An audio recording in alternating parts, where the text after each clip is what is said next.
Hi, I'm Jim Bellacera, sitting here with Marla Schulman. We're here at the blog show. I actually got to meet Marla early in the event about 2 days ago. And what a very charismatic woman, and got a great story, life after kids. Life after kids, that's right. I found myself 2 years ago with nothing to do on a Saturday morning after my son, who turned 24 on his last birthday. We had no more soccer games. I had no shopping to do. I had no breakfast to make, and I didn't know what to do. I really didn't. I work a 60-hour week. I was a TV producer, but still on that Saturday morning, I did not know what to do. And so I turned to blogging as a way. So was that Saturday morning an aha moment for you? It was a tearful moment. It was a what do I do next? I don't think it was an aha. It was an uh-oh.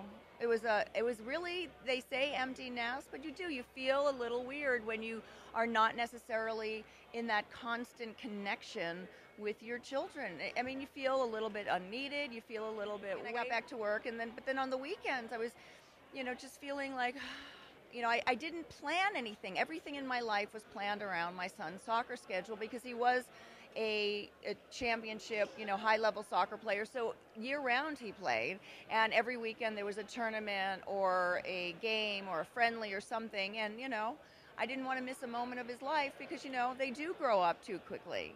So that caused you to rethink what you're going to do with your life from there forward, right? Exactly. And then you started. I was working at a TV station, and about everything, sometimes life just throws you a lot of lemons right away. So the kids are gone. I hurt my back. I was laid up. That's really when I started to blog, because all I could do is lay there and write. And, TV is not what it used to be. And then I ended up writing more and more, and I loved it. And I worked for the TV station, but they were laying people off. So I got laid off. So I had no job. My health was kind of sucky.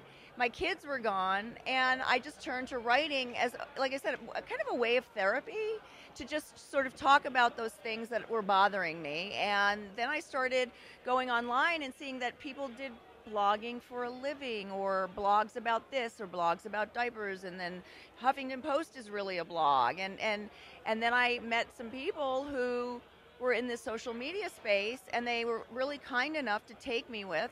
So after I got laid off, and after my back healed, I started going to WordCamp, PodCamp, reading as much as I could about as much everything to do with this whole social media movement, both to re-educate myself and reinvent myself as a producer or a brand strategist, because I've been marketing TV shows. So if you can sell a really bad TV show, you can sell anything.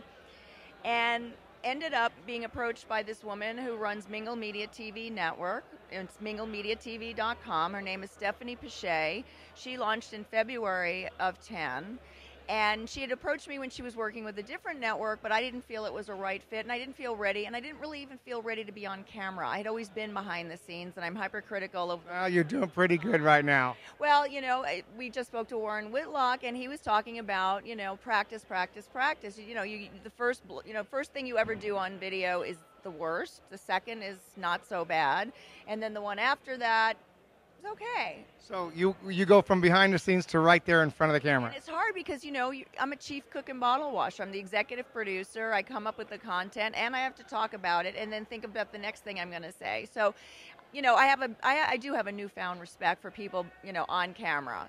On your feet. Yeah, you really do have to think on your feet. And so I went on for about 4 months ago in June, and it's on Sunday nights at 9 Eastern Time, 6 o'clock Pacific Time. It's on Mingle Media TV Network, but if you go to my blog, which is lifeafterkids.tv, and you don't have to have kids.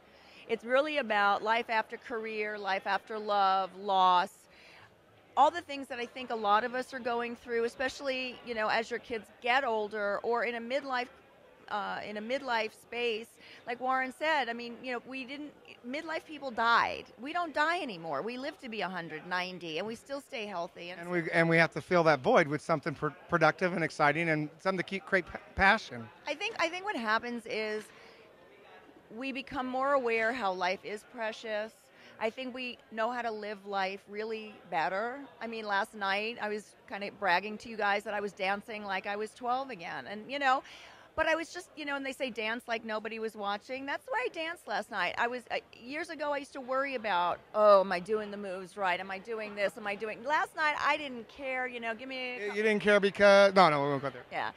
we won't go there, but but really, and I think that's what actually makes us live longer. There's so many books written about attitude toward health, attitude if you have cancer, and I think if you think young, you will always be young. And there's that old saying, life is wasted on the youth. I mean, I have children. I love them madly, but they have no clue about how to really live a good life. I mean, they're so into the things and the structures and the ego stuff of the world. And I think once, you get a few wrinkles, I think your ego goes away. And you have to just say, look, it's my intellect. Maybe it is this charisma, whatever that is you have, and the passion to give back, to say, you know what, life has given me so many wonderful gifts. So we're going to wrap this up. Because you're passionate about what you do, and I think that all of us need to be passionate in order to do something productive in our life and make a difference. What would you want to suggest to your viewers right here to say, go after your dreams, go after something that makes you excited about life? Well, I think most of all is really learn yourself. So if you're having self-doubt about something, find out what it is, whether you need a therapist or a women's group or a men's group or a church group or something. Find out what that is. My program is called, in a way, Follow Your Bliss, Joseph Campbell's favorite line, and that really changed my life after my divorce. When I start thinking what my bliss is, coming here, being interviewed, doing my show, and so if you don't know what it is, I mean, go to a library, read books. If you're technically, inclined, go on the internet, Google, what do I want to do next? Read the books, find out who you are and what you're passionate about. I never had dogs. I got a dog. I fell in love with a dog. I ended up fostering dogs and getting involved with that. So there are so many things you might not know that you do, and it's not permanent. So try it. So what you just said is you don't know until you know, right? You don't know until you know, but also just try a lot of things. Yeah, just do it. Don't quit watching TV. Right. And quit thinking about what am I going to do next, and just go do it. In fact, before Nike came up with the phrase, just do it, I've been saying that my entire life. I know. It's like Mark Burnett spoke at this conference, and the biggest thing that I got from his whole thing, I thought he was such an inspired speaker, because he said, someone said, how did you become successful? And he said, you take risks. Even if you know only half of what you need to know to do something, just do it. You'll either learn about what you need to know, you'll fail and figure out that wasn't the way to go, but either way you've moved forward. If you stop, you're dead.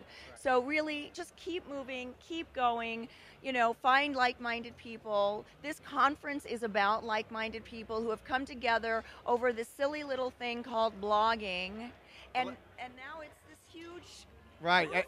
So we're going to end with this. Just do it. Just do it. Put one foot in front of the next. Right. Don't look back and don't worry about what other people think, because you can't find what you want to find until you go out there to find it, right? Exactly. Thank you.